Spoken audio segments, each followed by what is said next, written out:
I wanna take you to a place not very far from here. नमस्कार दोस्तों, motivational banker में आपका स्वागत है। फ्रेंड्स, हमें आपके लिए जेआईबी, डीबीएफ और प्री प्रमोशन एग्जाम का वन स्टॉप सॉल्यूशन।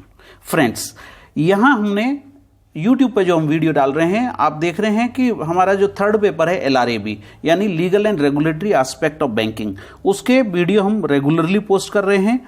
उसी सीरीज में हमने पीपीबी यानी principle of practice of banking, जो फर्स्ट पेपर है हमारा जेआईबी का, उसकी वीडियो सीरीज तैयार की है, उसके क्वेश्चन आंसर्स एमसीक्यू तैयार किए हैं और ये एमसीक्यू हम रेगुलरली पोस्ट करेंगे यूट्यूब पर।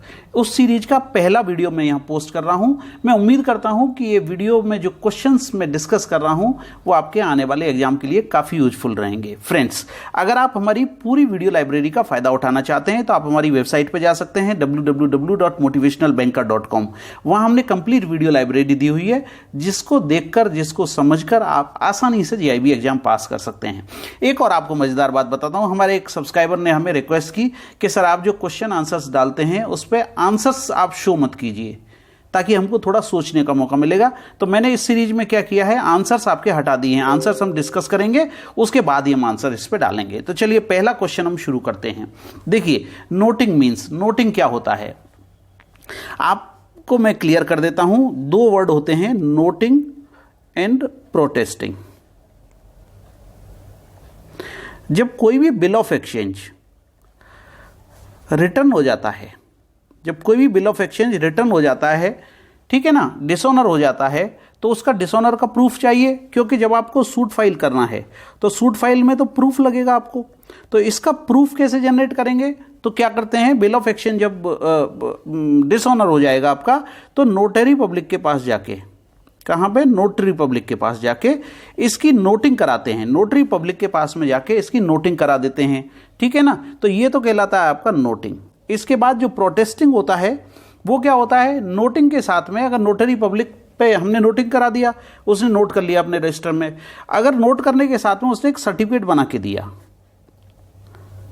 ठीक है, सर्टिफिकेट बना के दिया, तो ये कहलाएगा प्रोटेस्टिंग। तो ये दो वर्ड होते हैं, नोटिंग और प्रोटेस्टिंग। अब इसमें पूछा है नोटिंग क्या होता है।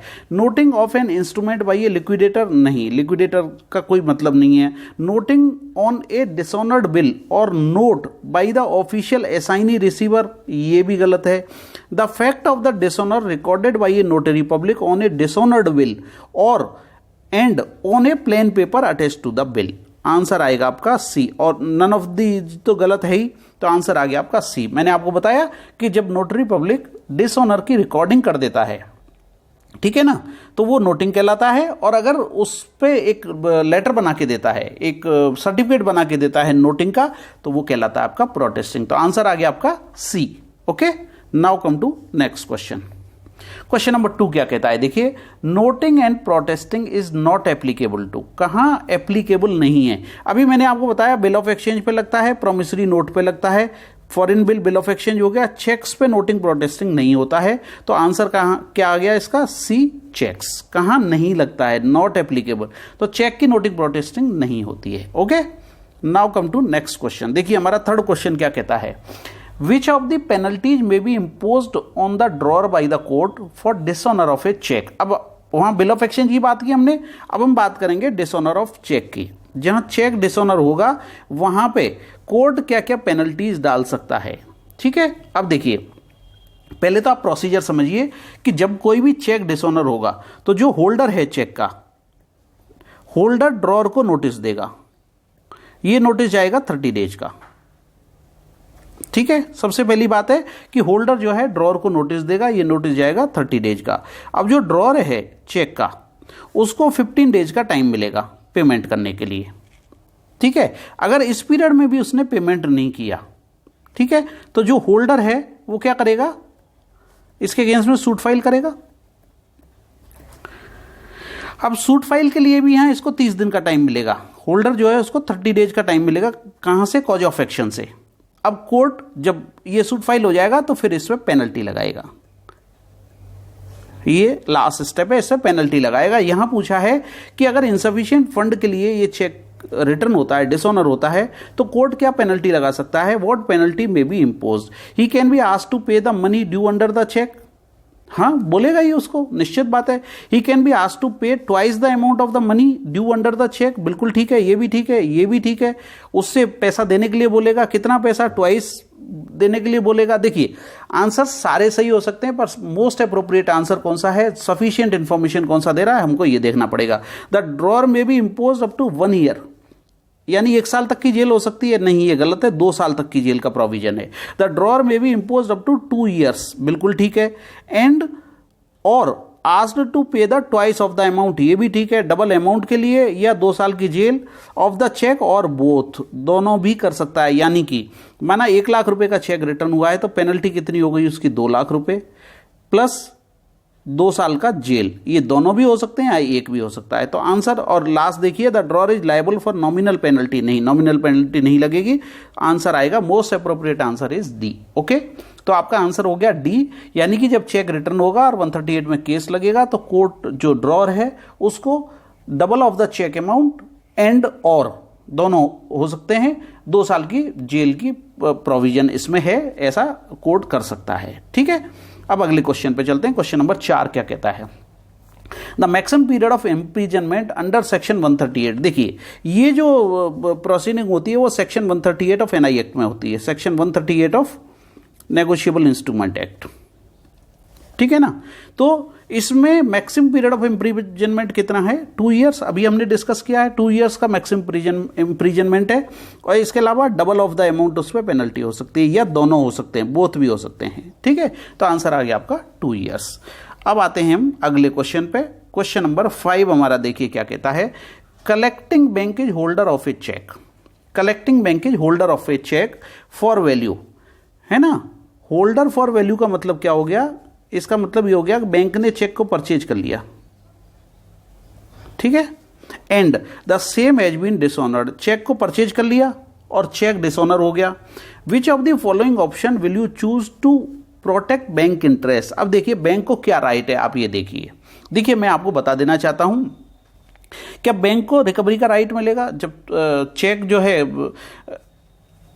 डिसऑनर हो गया, ठीक है ना। तो बैंक को, यहाँ बैंक ने चेक को परचेज कर लिया है तो होल्डर फॉर वैल्यू हो गया बैंक। अब जब चेक डिसऑनर हो गया तो बैंक को राइट मिलेगा। राइट किसके अगेंस्ट में मिलेगा, बैंक को पेई के अगेंस्ट में, ड्रॉअर के अगेंस्ट में, ठीक है। अगर ये दोनों नहीं है तो लीगल ईयर्स के अगेंस्ट में, सभी के अगेंस्ट में बैंक को राइट मिलेगा इस केस में। अब देखिए आंसर क्या है, bank can recover money from its own customer, बिल्कुल ठीक है। Bank can recover the money from the drawer, ये भी बिल्कुल ठीक है। द ड्रॉअर और customer dies the legal heirs can be sued, ये भी ठीक है। अगर ड्रॉअर की या कस्टमर की डेथ हो जाती है तो उनके लीगल हाइट से बैंक उन पे सू कर सकता है। In the capacity of holder in due course bank can demand the money from all the parties to the instrument, ये भी बिल्कुल ठीक है। जितनी भी इंस्ट्रूमेंट में पार्टी हैं सबसे रिकवर कर सकता है। और फिर आंसर है ऑल ऑफ द अबव। तो आंसर आपको अप्रोप्रिएट देखना पड़ेगा। मैं समझता हूँ हमारे जिन सब्सक्राइबर ने हमको रिक्वेस्ट किया था कि आंसर ना दें, उनको अब काम आएगा। आंसर हम नहीं दे रहे हैं, आंसर हम आपको डिस्कस करके बता रहे हैं। इस केस में answer most appropriate answer is all of the above. ठीक है फ्रेंड्स, अब आगे चलते हैं, अगला क्वेश्चन लेते हैं, क्वेश्चन नंबर 6। क्वेश्चन नंबर 6 देखिए हमारा क्या कहता है, under which of the following act dishonour of cheque for insufficiency of funds attract penalty और fine to the drawer. Section 138 of RBI act नहीं, section 138 of banking regulation act नहीं, section 138 of negotiable instrument act. तो answer आपका क्या आ गया, C is the correct answer. ठीक है, सेक्शन 48 ऑफ कंज्यूमर प्रोटेक्शन खोपरा नहीं, ये भी नहीं है। सी और डी ये भी गलत है, तो आंसर आएगा आपका सिंगल आंसर आएगा C. Okay, now come to next question.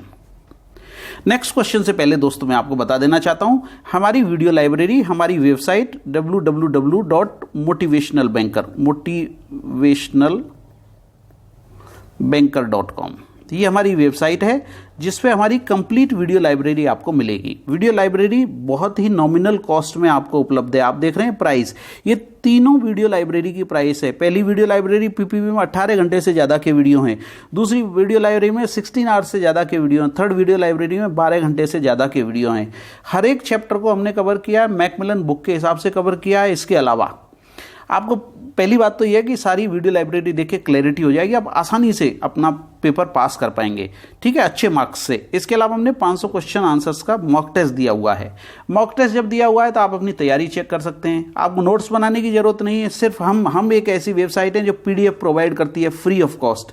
Free of cost हम PDF दे रहे हैं आपको, आप डाउनलोड कर सकते हैं, प्रिंट आउट निकाल सकते हैं, तो आपको कंप्लीट पैकेज मिलेगा। और प्राइस आप देख रहे हैं, तीनों सब्जेक्ट का प्राइस बहुत ही नॉमिनल है, और सिंगल पेपर का प्राइस है हमारा दिस अमाउंट, ठीक है, और कॉम्बो का प्राइस है हमारा 999, और सिंगल पेपर 499 में उपलब्ध है। तो एक बार हमारी वेबसाइट जरूर विजिट करें, आपको वहां बेस्ट कंटेंट मिलेगा।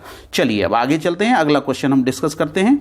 अगला क्वेश्चन हमारा क्या कहता है, विच of the following court is competent for hearing cases under 138 of NI act. 138 of NI act के जो केस जाते हैं वो कौन सी कोर्ट सुनती है? क्या सेशन जज सुनते हैं, क्या मजिस्ट्रेट सुनते हैं उसको, हाई कोर्ट सुनती है, या सब डिविजनल मजिस्ट्रेट सुनते हैं? पहले तो देखिए, जज और मजिस्ट्रेट, इनमें फर्क क्या है आपको ये समझना पड़ेगा। देखिए, जज जो है ये हमारी जुडिशियल पावर है, ठीक है, और मजिस्ट्रेट जो है ये एडमिनिस्ट्रेटिव पावर है। मजिस्ट्रेट को एडमिनिस्ट्रेटिव पावर होती है और जज को पावर जो होती है वो जुडिशियल पावर होती है, ठीक है।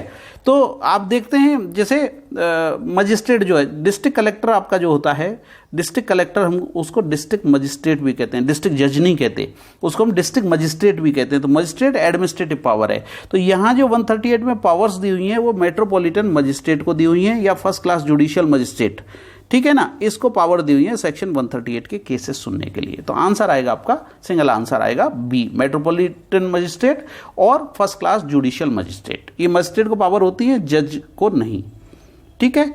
अगला क्वेश्चन हम लेते हैं, क्वेश्चन नंबर 8 क्या कहता है, to open an administrator account the bank require.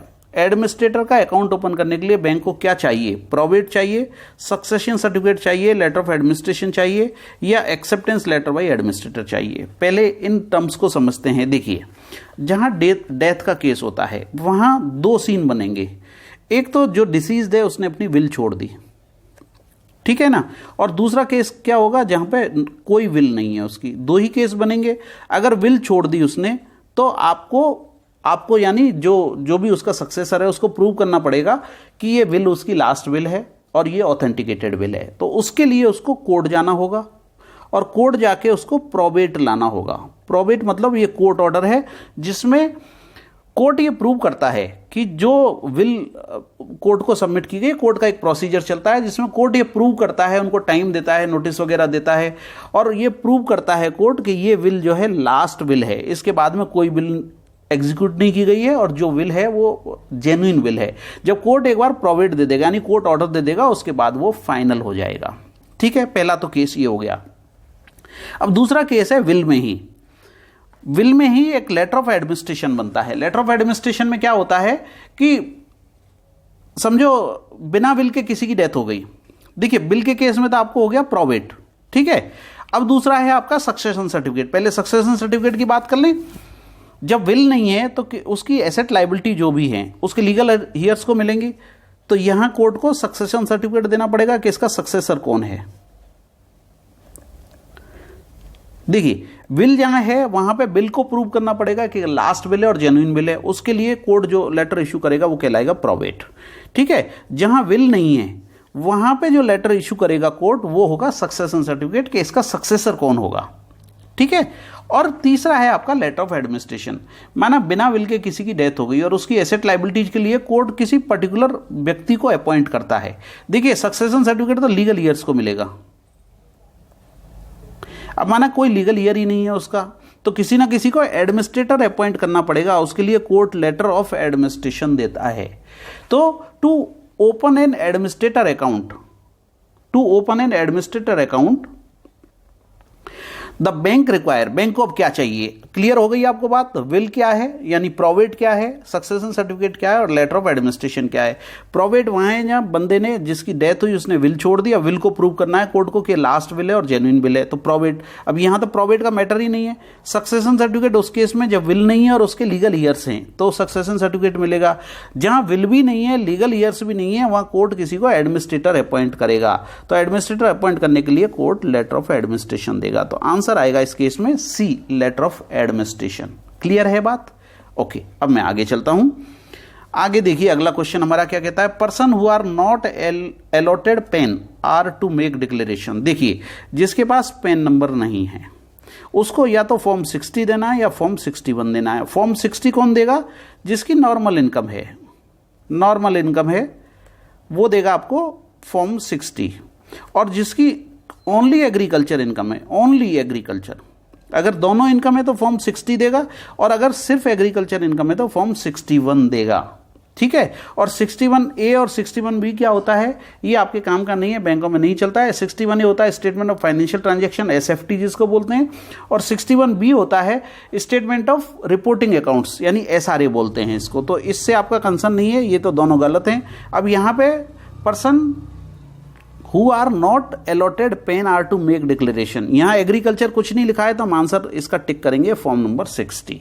Clear है बात? फॉर्म 60 जिसकी नॉर्मल इनकम है, फॉर्म 61 जिसकी केवल एग्रीकल्चर इनकम है। अगर दोनों इनकम आ रही है तो फॉर्म 60 देना पड़ेगा। फॉर्म 61 सिर्फ वही देगा जिसकी एग्रीकल्चर इनकम है। Okay, now come to next question, that is question number 10। While opening account of executor and trustees to the estate of deceased person, bank should scrutinize. While opening account of executor and trustees to the estate of deceased person, जहां व्यक्ति की death हो गई वहां bank क्या scrutinise करेगा? Trust deed, order of charity commissioner, probate, all of these. मैंने अभी आपको बताया जहां विल है वहां पे प्रोवेट का नंबर आएगा। ठीक है ना, किसी को एग्जीक्यूट करना है तो उसके लिए विल को कोर्ट जो है ऑर्डर देगा, उसको प्रोवेट कहते हैं।